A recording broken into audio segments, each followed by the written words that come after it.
que muitas vezes esse salmo, ele é usado como um amuleto para os não cristãos. Eu espero que só para os não cristãos. Ele é usado como um amuleto. Quem aqui nunca chegou na casa de alguém e viu a Bíblia aberta no Salmo 91?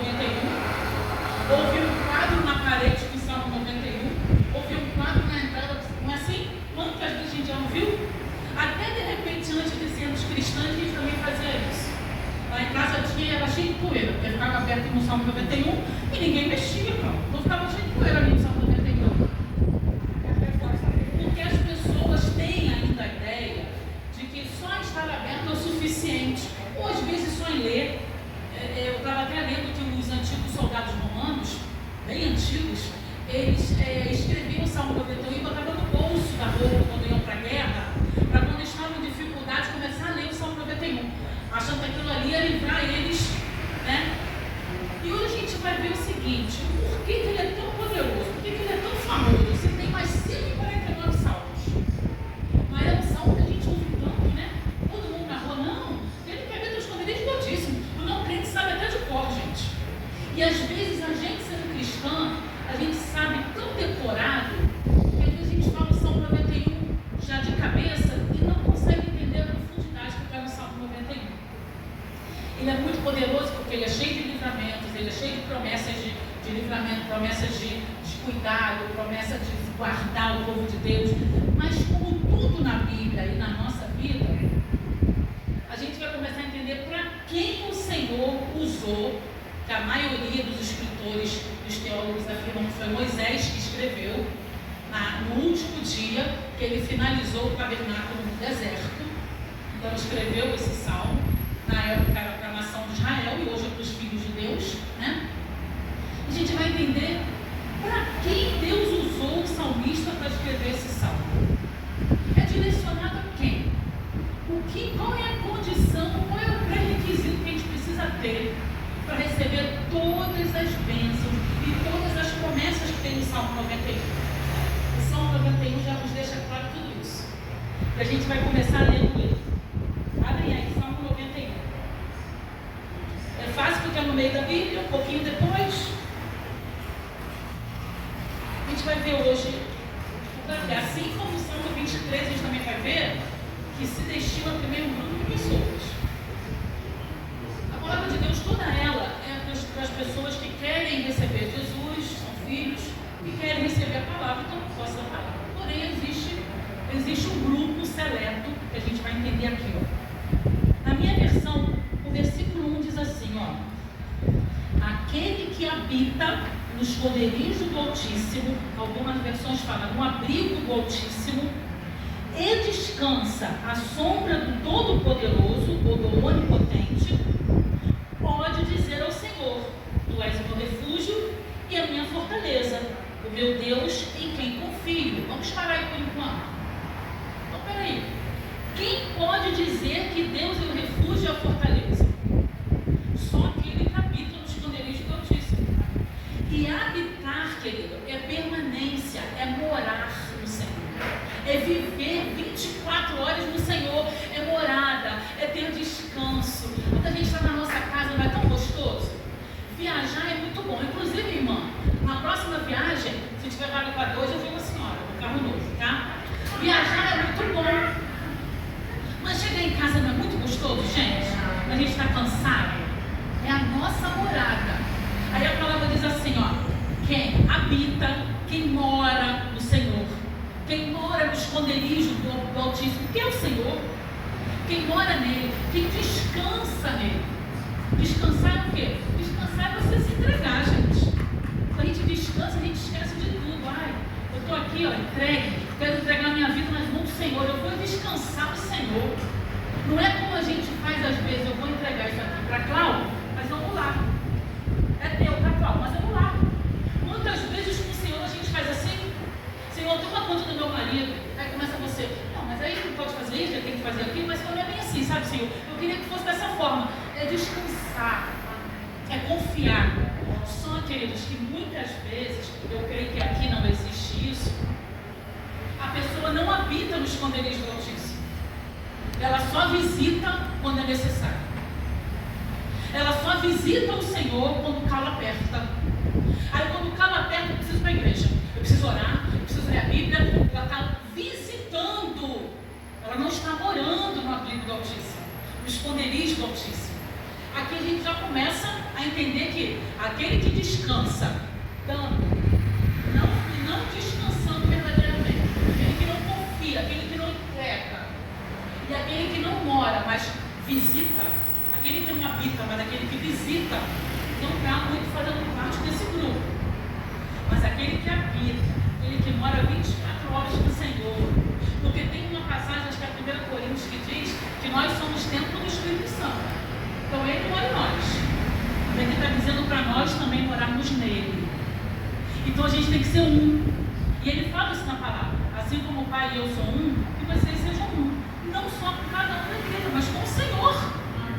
A ponto da gente falar, entrar num lugar e falar, nossa, as pessoas estão vendo Cristo nessa pessoa. Eu passei uma experiência linda e eu glorifiquei tanto a Deus. Eu estava no Rio, eu estava indo pregar na minha ex-igreja lá no Rio, e eu pedi um Uber, e eu estava com a Bíblia na mão, vestidinho com a Bíblia na mão. Quando o Uber chegou, ele disse, é para a igreja Ebenezer? Eu falei, é para a igreja Ebenezer, eu conheço. A senhora é pastora, né? Nunca tinha visto um moço. Aí eu falei, glória a Deus, sou serva, né? Ele disse, assim que eu vi a senhora saber que a senhora é pastora.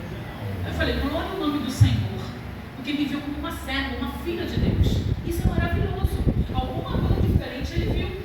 E nós precisamos ser um com Deus a tal ponto das pessoas verem verdadeiramente Deus em nós. Será que a gente tem agido como Deus agiria?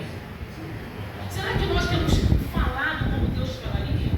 Será que nós temos pensado e sentido como Deus pensa e sente? Tem um livro que eu li que eu gostei muito, não sei se alguém aqui conhece, o pastor conhece, que o título é em seus passos Jesus o que faria. Já leu, né? Era um homem que mudou a história de uma cidade. Ele começou a agir como Jesus agiria. Não, Jesus não agiria assim. E se nós parássemos um pouquinho para pensar antes de tomar alguma atitude, antes de falar alguma coisa, antes até de sentir, de pensar, peraí, Jesus agiria assim? Jesus falaria isso? Jesus pensaria isso da irmã? Jesus sentiria esse sentimento ruim aqui? Não, então eu posso sentir, eu posso falar. Por quê, gente? Porque eu habito no esconderijo do Altíssimo. Aí ele fala, esse sim pode dizer que o Senhor é o refúgio e a minha fortaleza. Esse pode dizer. Aí depois ele continua assim no 3, olha. Ele o livrará do laço do caçador e do veneno mortal. Gente, esse laço do caçador aqui, alguns falam, eu acho que o laço do passarinheiro, né? Algumas versões, é justamente, verdadeiramente o caçador fazia um laço, negocinho assim no chão, e aonde o passarinho pousava ali, o laço pegava ele e prendia ele. Não é muito diferente hoje, aqui é uma metáfora. Aqui está fazendo uma equiparação. Mas não é diferente hoje do que o inimigo tenta fazer conosco. Ele tenta armar laços para nos amarrar e nos prender. E infelizmente, quantos a gente vê assim? Às vezes até que já foram cristãos. Mas se deixaram cair no laço do passarinheiro, no laço do caçador. Por quê? Porque não mora no abrigo do Altíssimo. Porque não habita no esconderijo. Porque não descansa verdadeiramente. Então essa pessoa não pode dizer, tu és o meu refúgio, Senhor. Tu és, como é que ele fala, a minha fortaleza. Não tem como. Queridos, Deus é muito justo. Deus é justiça. Eu falo sempre isso. Não tem como. Tá eu e a irmã orando, vamos dizer, por algo igual, né? Vamos dizer que tá eu e a irmã Lucia, com a permissão da Lucia, orando por uma porta de emprego. E a Lucia faz o quê? Propósito com Deus, jejua, vai à igreja, lê a Bíblia, faz voto, louva, entrega, descansa no Senhor, e busca, como a irmã falou, e busca mais o Senhor. E todo evento da igreja ela está lá, e ela acorda de madrugada, e ela lê, e ela ora, e ela se ajoelha. E eu estou assim, Senhor, ela pode vir para mim? Aí estou eu no Zap, aí estou eu vendo Netflix, aí eu vou para a igreja, mas eu não sei nem a palavra que foi dita. Porque muitas, infelizmente, vêm para a igreja e saem, como a irmã falou, você entra vazia e sai vazia. quê? Porque o ouvido está ligado em outras coisas. E se nós começarmos a ouvir o mundo, os problemas, os falatórios do mundo, a gente não vai conseguir ouvir o Senhor. Então, será que eu vou ter? Deus é misericordioso? Sim, mas Deus também é justiça. Será que a mocinha vai ter a porta de emprego? Vai. Mas será que eu vou ter também? Porque justiça é assim. Como é que eu posso ter a mesma coisa que ela, se eu não faço o mesmo que ela para Deus, se eu não busco a mesma proporção? Então, isso é muito simples. Deus é justiça. Isso é ser justo. Porque se eu não existe a salvação, se eu que não aceito Cristo, se você que aceita Cristo, a gente for todo mundo morar no céu, cadê o justo aí? Ou então, se eu que sou crente e a pessoa que não é crente, todo mundo morar no inferno, cadê o justo? Então, Deus é justiça. E aí, ele fala, né? Te livrará do laço do caçador e do veneno mortal. A minha versão fala veneno mortal. Verdadeiramente, o inimigo não cansa de armar laços para nossa vida. É a função dele, gente. Como eu falo, uma vez eu ouvi o meu ex-pastor falando, o inimigo ainda não se aposentou, ele continua fazendo o trabalho dele. E o trabalho dele é só armar laços para a gente cair. Esse é o trabalho dele. Então, só que o Senhor, quando a gente habita nos esconderijos, quando a gente descansa, quando a gente diz que é o meu refúgio, é a minha fortaleza, a gente não tem como cair. Ele pode até armar os laços mais bem feitos que existem. O Senhor não vai permitir. Por quê? Porque não fica oculto. Nada fica oculto diante do Senhor. Aí o Senhor revela, o Senhor mostra. Aí quantas vezes a gente está indo para o trabalho ou para o mercado, a gente pensa assim, hoje eu não vou nessa rua não, hoje eu vou por aqui. Não acontece assim, gente? É livramento.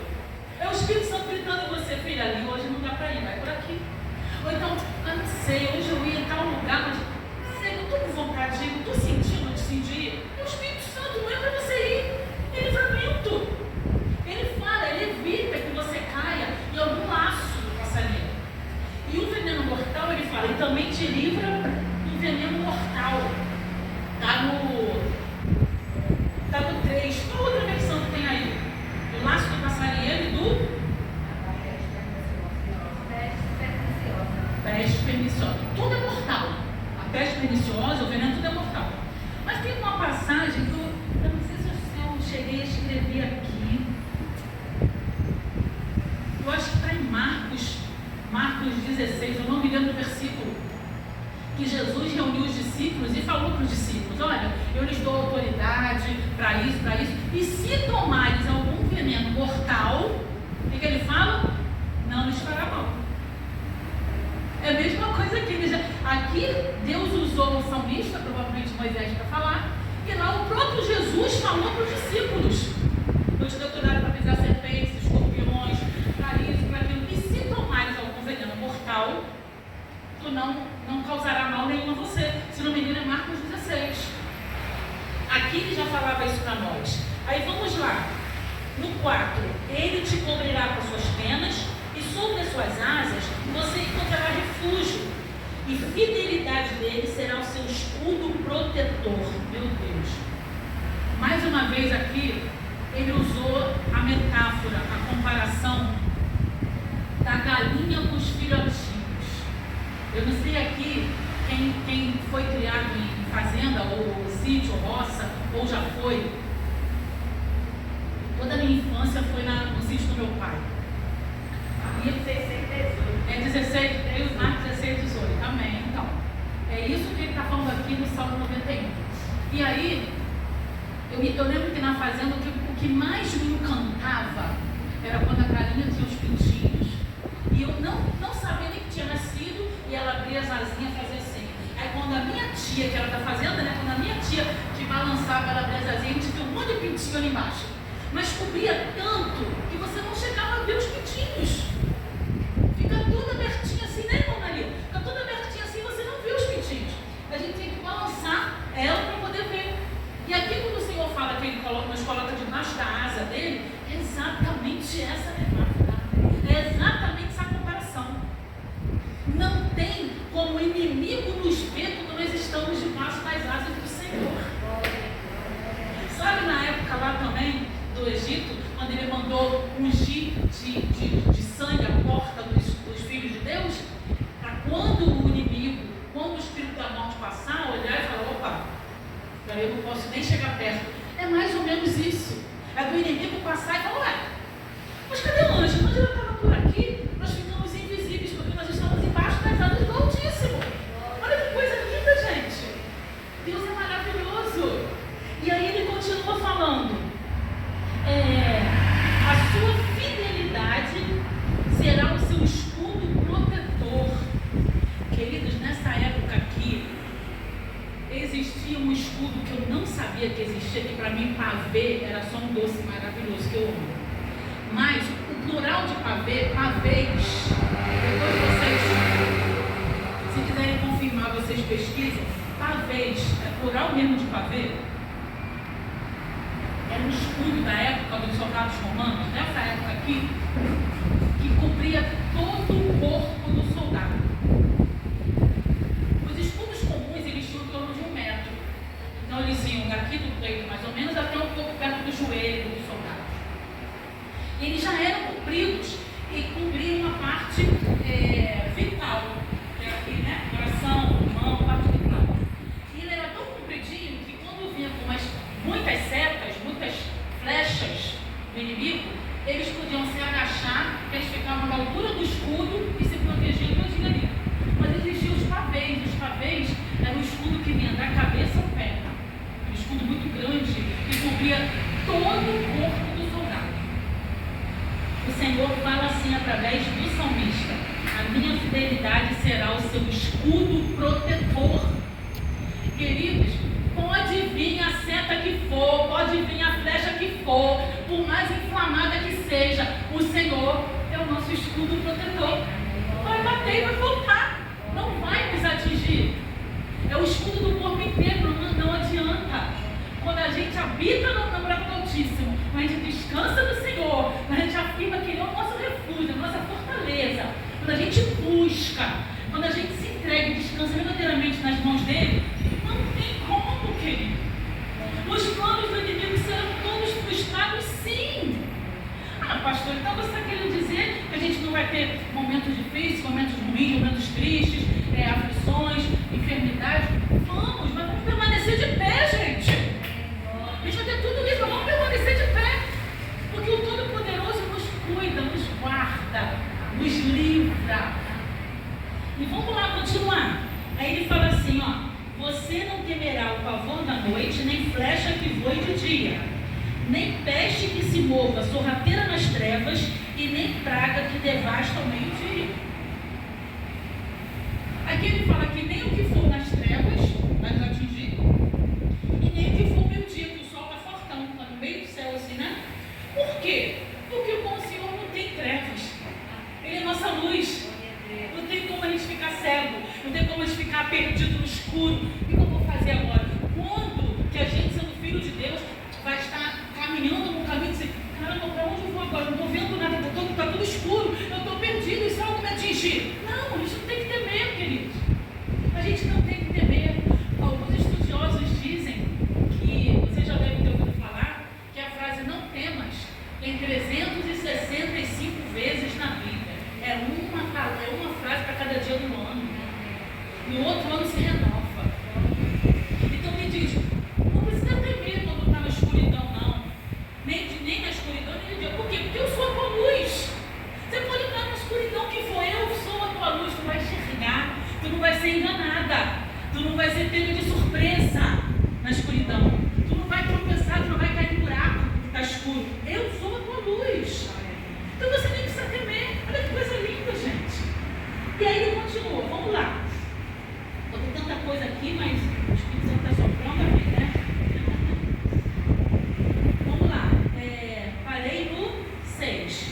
Aí no 7. 1000 poderão cair ao seu lado, 10.000 à sua direita, mas nada o atingirá, ou você não será atingido. Isso aqui é muito interessante, que muito ímpio gosta de falar essa frase, né? Às vezes o ímpio, é muito engraçado, só Deus para ter misericórdia. Às vezes o ímpio vai para a balada dele, vai para coisas que não deve ir, fazer alguma coisa que não deve ir. Não, o Senhor é comigo.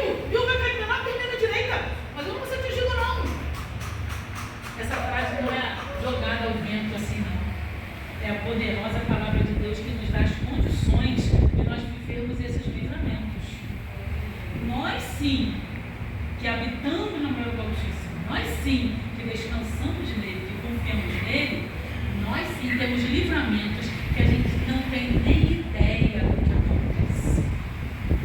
Nós sim que ao sairmos de casa e voltarmos para casa intacta, no mundo violento que a gente vive, são livramentos que a gente não tem noção que aconteceu. Alguns o Senhor nos permite ver, alguns o Senhor nos permite viver. Porque eu imagino, né, Deus falando assim, ó, só para você ter uma ideia, Pedro, do quanto eu estou te livrando. Vou te mostrar uns símbolos. Só para você ter uma ideia do quanto eu te livro. Mas são inúmeros, filhos. São inúmeros que a gente vive, porque a gente vive numa guerra espiritual que a gente não vê, e graças a Deus que a gente não vê. Porque são anjos do Senhor e demônios o tempo todo lutando contra a nossa vida. Os demônios contra os anjos a favor. Isso é 24 horas. Então, que bom que a gente não vê esse tipo de luta. Eu acho que eu não suportaria ver. Tem até eu não sei bem se isso foi uma ilustração ou se foi um testemunho.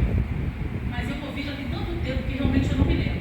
Mas diz que o servo do Senhor olhou uma vez a ele e falou assim: ah, Senhor, eu queria tanto ver o mundo espiritual. Eu queria tanto, Senhor. Ah, eu tenho tanta curiosidade de ver o mundo espiritual. Ah, Senhor, me permite ver o mundo espiritual? Aí eu vou falar uma frase que meu marido me fala sempre: cuidado com o que você ora, porque Deus ouve. Aí um dia ele estava chegando em casa com o carro, eu fui parar o carro na garagem para abrir o portão da garagem. E na frente da casa dele ele viu uma multidão de anjos com áreas abertas, todo branco, e uma multidão de demônios, todos guerreando um para o outro na porta da casa dele. E ele ficou: o que é isso, gente? O que está acontecendo? Não sei quem, ninguém mais via, só ele. E ele cascou: está vendo ali não tem nada na nossa garagem? Tem muitos anjos e demônios guerreando. E aí na hora ele sentiu o Senhor falando no coração dele: você pediu para ver o mundo espiritual. Isso acontece o tempo todo na frente da sua casa, para os demônios não invadirem a sua casa, eu não permito. E aí depois ele falou: Senhor, nunca mais eu quero pedir para ver o mundo espiritual. Eu não peço, porque eu passei uma vez uma experiência que chega a ser engraçada, mas eu vou contar aqui. Eu era muito nova na fé. A gente nova na fé tem aquele fogo queimando no nosso coração, não é? Que deveria permanecer, mas nem sempre permanece. Então, eu estava no encontro da minha igreja, um encontro muito espiritual, e lá, gente, isso tem muito tempo. E lá, eles falavam sobre isso: Senhor, eu quero te ver, eu quero te sentir, eu quero viver uma experiência profunda contigo. Eu tinha acabado de me converter. Eu lembro que eu fui nessa igreja, era uma tarde, nós passamos a tarde inteira lá. Quando eu voltei, muito engraçado, gente. Quando eu voltei, não ri de mim, eu vou falar antes. Eu era nova na fé. Quando eu voltei, eu abri o carro, abri o carro, sentei. Quando eu ia ligar o carro, eu escutei aquele negócio assim, tipo um fogo. Diminuindo devagarzinho. Aí eu olho para trás, não tinha nada. Não, gente, nada no carro não, coisa da minha cabeça. Eu pensava, eu estava sozinha, aí eu ia ligar de novo o carro, aquilo ia diminuindo. Eu olhei para trás e falei: está repreendida em nome de Jesus. Aí veio aquilo no meu coração: você pediu para ver o sobrenatural, era eu, minha filha. E eu repreendi o Senhor, gente. Eu não tinha o discernimento espiritual, entendeu? Mas eu pedi, eu quero viver, eu quero viver. E aquele negócio ia abaixando, depois de novo ia abaixando, como se fosse um fogo pegando e um fogo acabando, sabe? O Senhor queria se manifestar para mim. E eu fui lá e repreendi: está repreendido, em nome de Jesus. Nova na fé, eu repreendi até o poste, né, gente? Eu nova na fé, eu repreendi até o poste. Que viesse para estar repreendido em nome de Jesus. Mas é mais ou menos assim que acontece, queridos. O Senhor, Ele envia anjos para guerrear todo o tempo em nosso favor. Porque o inimigo não cansa de preparar ciladas. Mas o Senhor envia seus anjos e nós somos mais do que vencedores em Cristo Jesus. O nome do inimigo é derrotado e vai permanecer sendo. É assim? Pelo menos nas nossas vidas, né? Mente olhará e verá o castigo dos ímpios.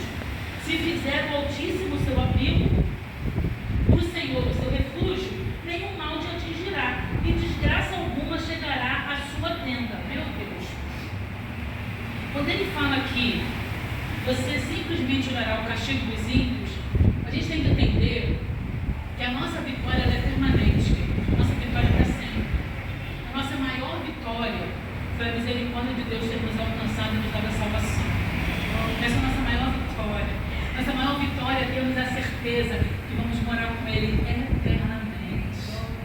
coisa linda, gente. A gente não tem ideia dessa dimensão de bênção e milagre que Deus deu. E a gente quase não ora pela nossa salvação. Eu ultimamente tenho até agradecido menos. Mas na minha oração de agradecimento, sempre assim, obrigada pela salvação. Obrigada porque o Senhor me escolheu primeiro.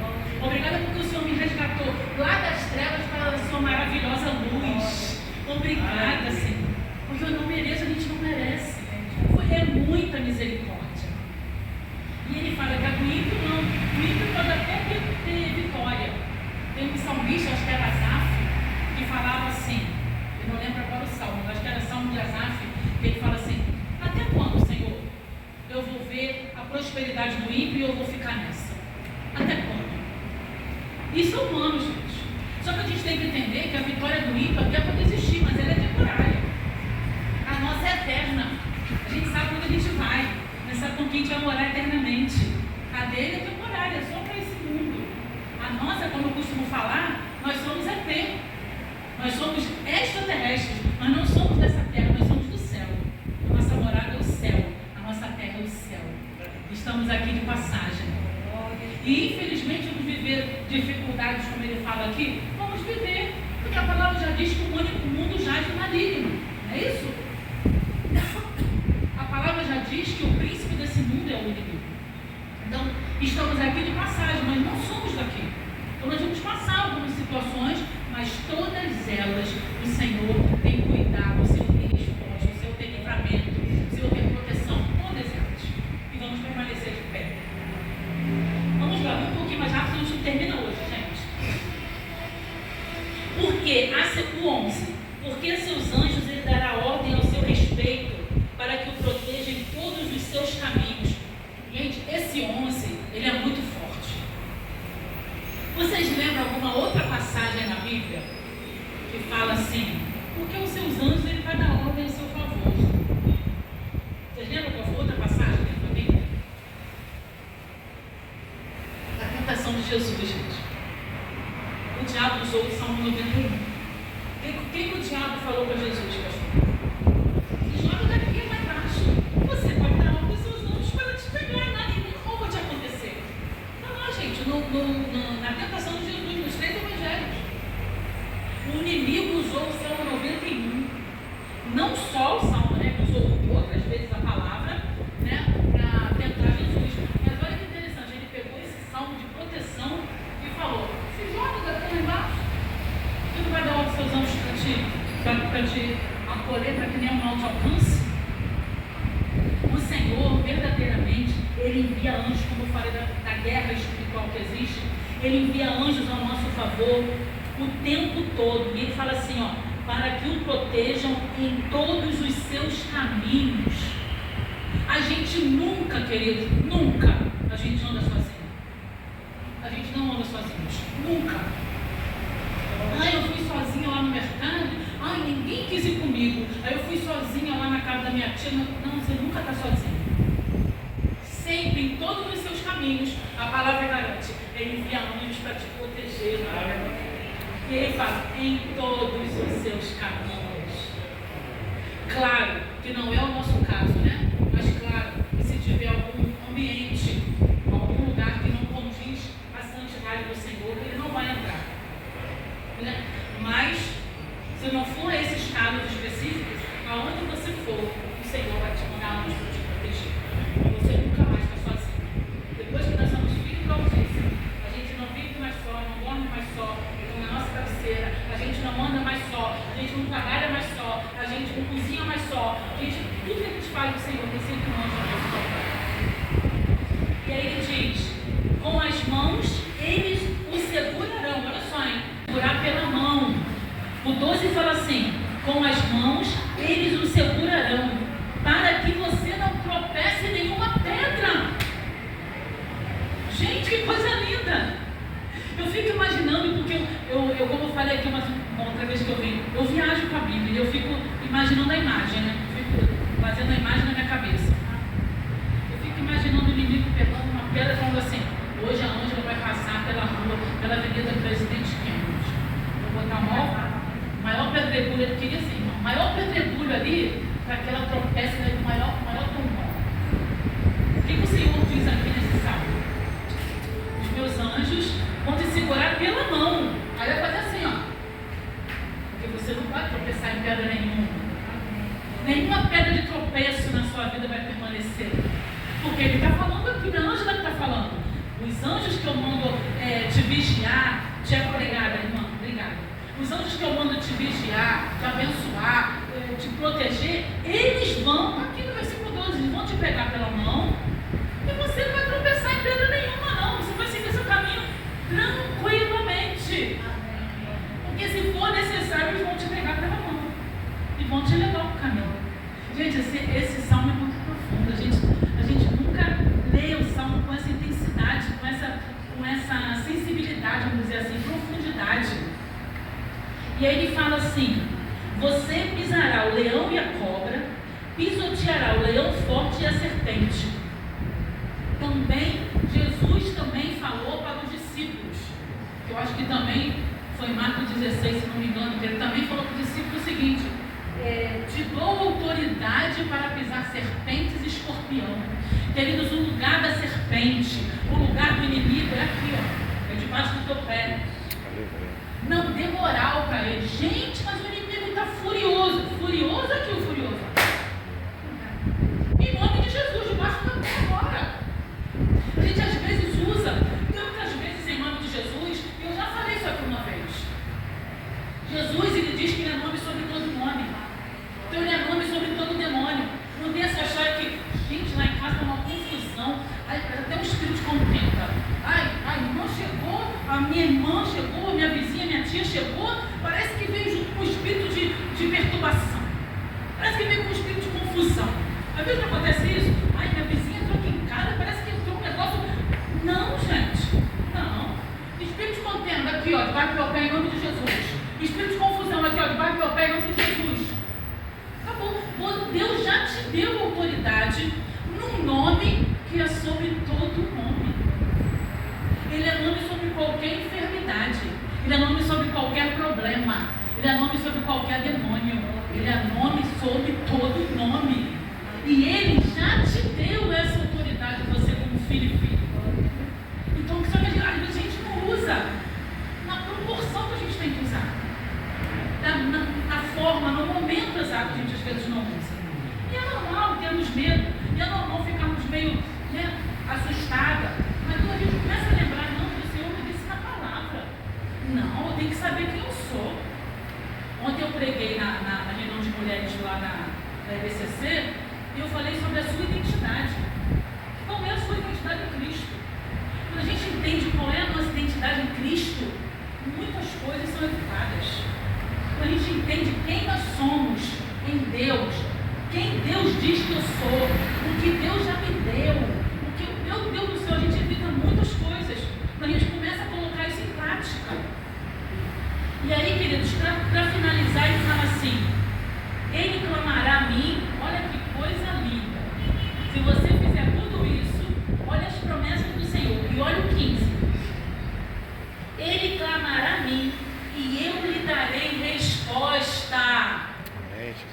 As suas orações vai ter resposta. Vindo do Senhor. Ele está garantido. Ele está falando, ó. Então você clamará a mim e eu lhe darei resposta. Os ouvidos do Senhor não estão tapados. A mão dele não está encolhida. Ele é um Deus vivo que tem ouvido e ouve. Ele tem boca e fala. Ele vai te dar resposta. E tem mais, ele fala assim: e na adversidade eu estarei com ele, porque eu vou livrá-lo e cobri-lo de honra. Gente, se ele só livrasse da adversidade, seria maravilhoso.